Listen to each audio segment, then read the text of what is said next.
साबित नहीं होंगे। श्याम प्रकाश जाटव जी, योगी जी इस समय जो है पूरे देश में जिस तरह से उनका प्रचार रहता है, बहुत गर्मजोशी के साथ नए नए जुमले आते हैं, और खासतौर से हिंदुत्व की राजनीति, हिंदुत्व नहीं, जो पिछले काम किए कानून व्यवस्था को लेकर जो यूपी में उन्होंने काम करके दिखाया, विकास की राजनीति की है, उसके बाद उनका कद बहुत तेजी से बढ़ा है। आप मानते हैं दिल्ली में कोई चमत्कार कर पाएंगे?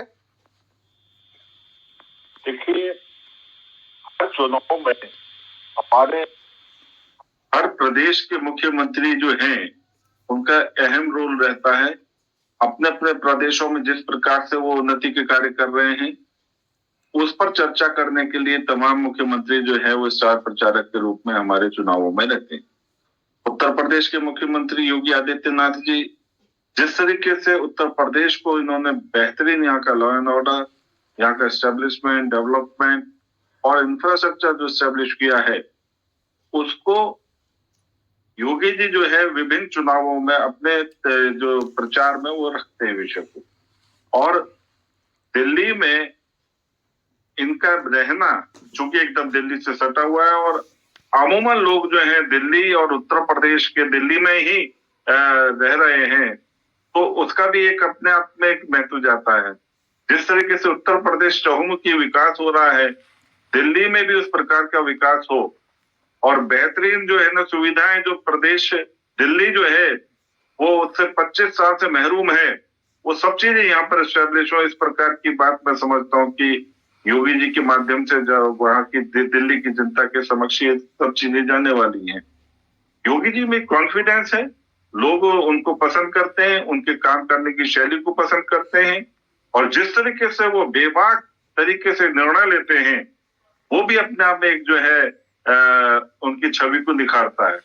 उसका लाभ डेफिनेटली दिल्ली की जनता को और दिल्ली के वोटर्स को जो है मजबूत करने में, भाजपा के पक्ष में वोट करने के लिए मैं समझता हूँ कि महत्वपूर्ण है। और योगी जी को मैं समझता हूँ कि इस कारण से दिल्ली के चुनाव में उनका एक बहुत अहम किरदार रहे।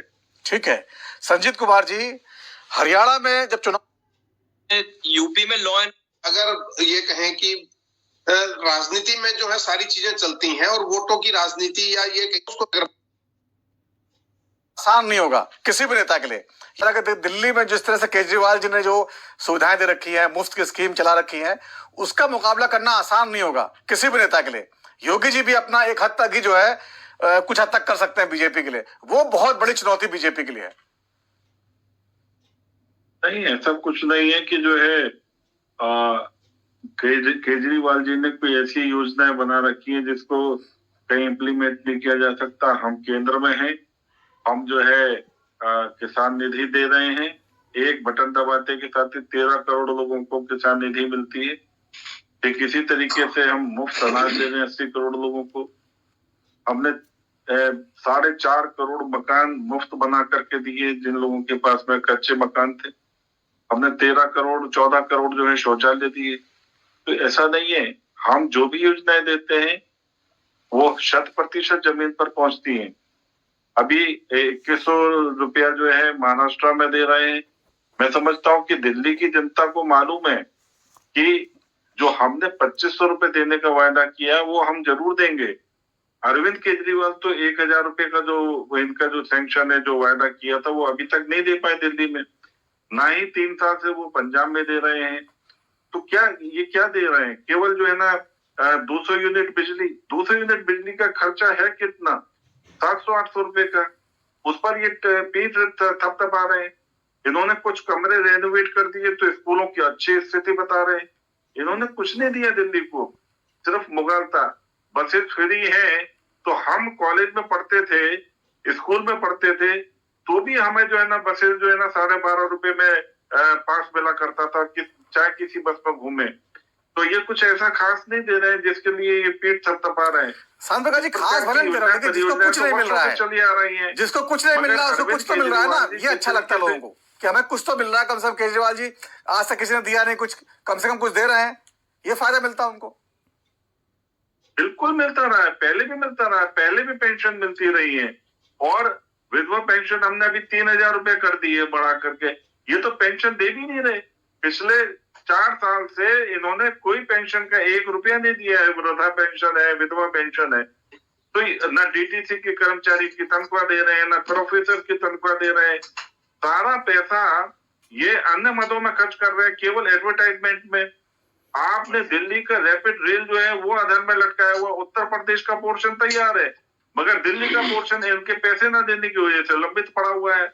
तो ये क्या डेवलपमेंट? अभी कांग्रेस के हमारे जो साथी प्रवक्ता हैं उन्होंने तमाम बातें बताई है। यमुना को साफ करने के नाम पर ये एकदम टाइट है। फिर दिल्ली सरकार को 8,000 करोड़ रुपया केंद्र सरकार ने यमुना सफाई के लिए सैंक्शन है मगर दिल्ली सरकार जो है उसको काम को नहीं कर रही। आखिर क्या कारण है? क्योंकि ये पूरी तरीके से भ्रष्टाचार में आकंठ ऐसे उन कामों को करते हैं जिसमें इनको सीधा सीधा लाभ और लोभ मिले। जिस तरीके से इन्होंने योजनाएं बनाई है, कहीं भी कोई योजना जो है दिल्ली की जनता के लिए फलीभूत नहीं हो रही।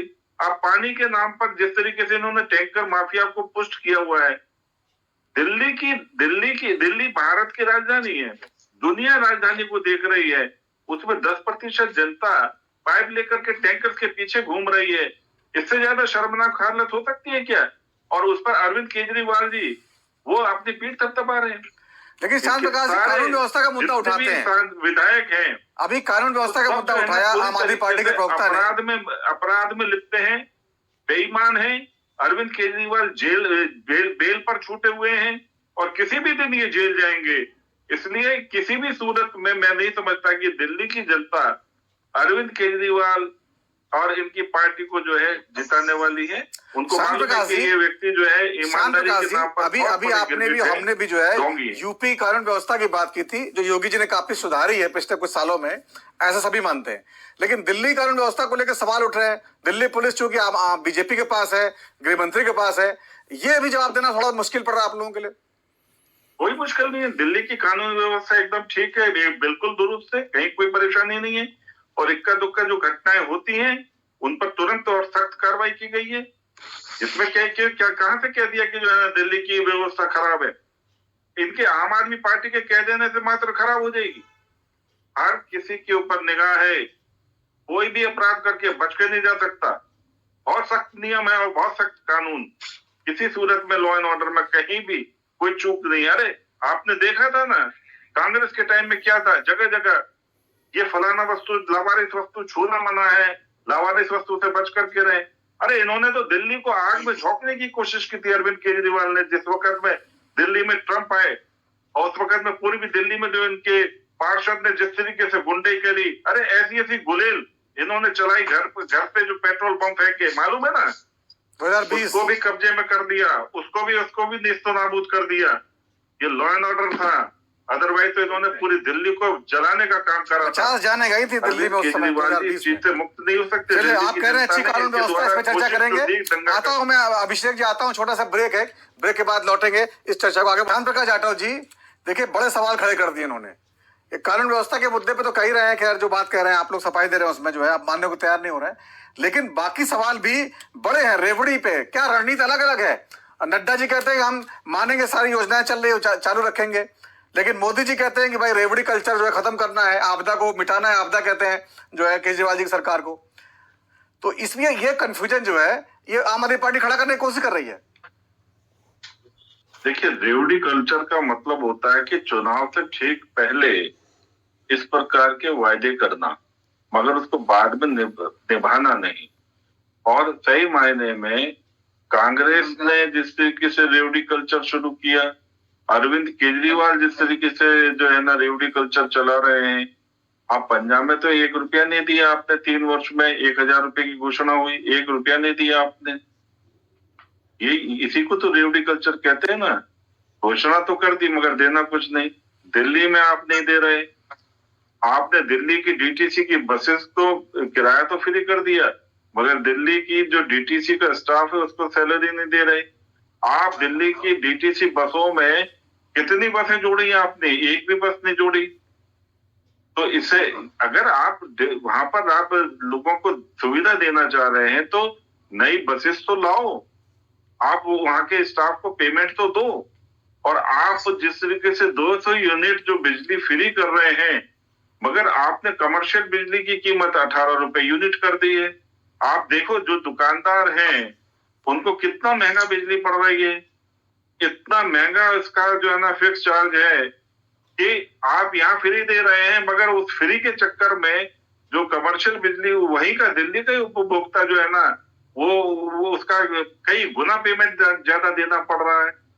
ऐसे नहीं चलेगा। आप अगर देना चाह रहे हैं तो उसको राजस्व भी इकट्ठा करें, प्रॉपर तरीके से राजस्व इकट्ठा हो, किसी पर बोझ ना पड़े। आप अगर कोई चीज दे रहे हैं तो दें, मगर उसका किसी पर बोझ नहीं पड़ना चाहिए। आप केवल घोषणा करते हैं, ये रेवड़ी कल्चर है, इसीलिए इसको रेवड़ी कल्चर कहा गया है। आप विधिवत रूप से दें।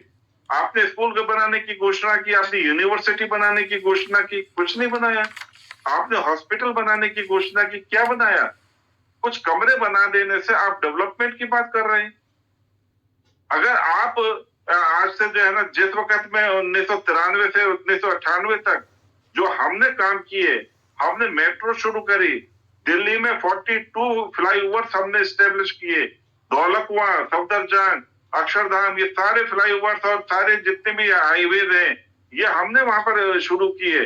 और वो उसे आपने कौन सा काम शुरू किया? आप किस काम के आधार पर जो है ना अपनी पीठ थपथपा रहे हैं? आपने तो दिल्ली की स्थिति बहुत जर्जर कर दी है।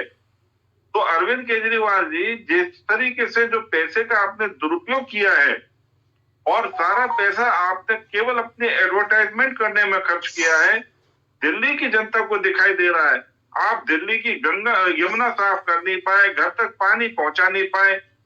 बात बना रहे हैं कि हमने दिल्ली को बहुत बढ़िया डेवलप किया है। आपने केवल जो है भ्रष्टाचार के तमाम तरीके आपने इस्तेमाल किए। शांत प्रकाश जी, भ्रष्टाचार की आप बात कर रहे हैं, भ्रष्टाचार के खिलाफ एक जो है आरोप आप लोगों पे लग रहा है, भ्रष्टाचार में लिप्त हो गए। शांत प्रकाश जी, एक बड़ा आरोप लग रहा है जो प्रवेश वर्मा जी हैं, जिनको बार बार जो है केजरीवाल जी ने शुरुआत में सीएम चेहरा भी कहा था, लेकिन कई बार वो रमेश बदूरी जी को कहते हैं, वो उनका पॉलिटिकल हो सकता है स्टेटमेंट। 17 लाख से 19 करोड़ की उनकी इनकम बता रहे हैं 5 साल के अंदर। क्या ये उनका आरोप सही है? 17 लाख से 19 करोड़ पूछ रहे हैं, ऐसा कौन सा फार्मूला है, कौन सा बिजनेस? 29% की ग्रोथ है सर, 2900% की ग्रोथ है। ये सही आंकड़े हैं अभिषेक जी? मुझे इसके बारे में 2019 की लोकसभा के जो उन्होंने पर्चा भरा, एफिडेविट दिया है, उनका जो एफिडेविट था 2019 का, उसमें जो आपने सैलरी बताई वो जो उनका एफिडेविट दिया है तो स्वाभाविक बात है। और जो अब उन्होंने अपना एफिडेविट फाइल किया है चुनाव आयोग में, ये तो उसी में डिफरेंस है। ये तो यही बता सकते हैं कि इनके पास कौन सा ये ग्रोथ का मॉडल है कि जो 5 लाख से इनका 19 करोड़ तक ये इतना इन्होंने ग्रोथ कर ली। ये तो इन्होंने चुनाव आयोग में जो एफिडेविट दिया है उसमें एक्सेप्ट किया है सर। ये तो शांत प्रकाश जी देखिए, ये जो बड़ा मुद्दा बन सकता है, अगर वो कारोबार बढ़ गया है तो उन्होंने उसके ऊपर सारे नियम कानून के हिसाब से दिया ना। नवीन जी, इसमें से 100 साल कोरोना वाले थे, इसमें सब लोगों की अर्थव्यवस्था कितनी नीचे गई है वो सबको पता है। कैसे जोड़ना चाह रहे हैं? ठीक है अभिषेक, पूरा कर लीजिए। जो व्यक्ति अपनी संपत्ति का ब्यौरा एफिडेविट के माध्यम से दे रहा हो, उस पर आपको क्या परेशानी? उसी एफिडेविट पे सवाल है ना कि इतना पैसा अचानक 5 साल में, क्योंकि वो राजनीति करते हैं और अचानक राजनीति में ऐसा कहां से क्या करने लगे? या तो साफ कर दें कि मेरा ये बिजनेस है, मैंने यहाँ से वो उन्होंने एफिडेविट में लिखा नहीं है क्या? कोरोना था, ऐसा कौन सा व्यापार कर रहे थे वो जो इतनी ग्रोथ हो गई? मेरे को तो लगता है निर्मला सीतारमन जी की जगह इनको हिंदुस्तान का फाइनेंस मिनिस्टर बनाना चाहिए। हमें भी तो ये पता चले कौन सा मॉडल। आप बताइए नवीन जी, 2019 में आपकी क्या सैलरी थी सर और 2024 में 25 में आपकी क्या सैलरी है? मैं आपको बता देता हूँ, हम क्या बताएंगे पिछले 5 साल में इनके पास ये कौन सा मॉडल है परवेश वर्मा जी के पास?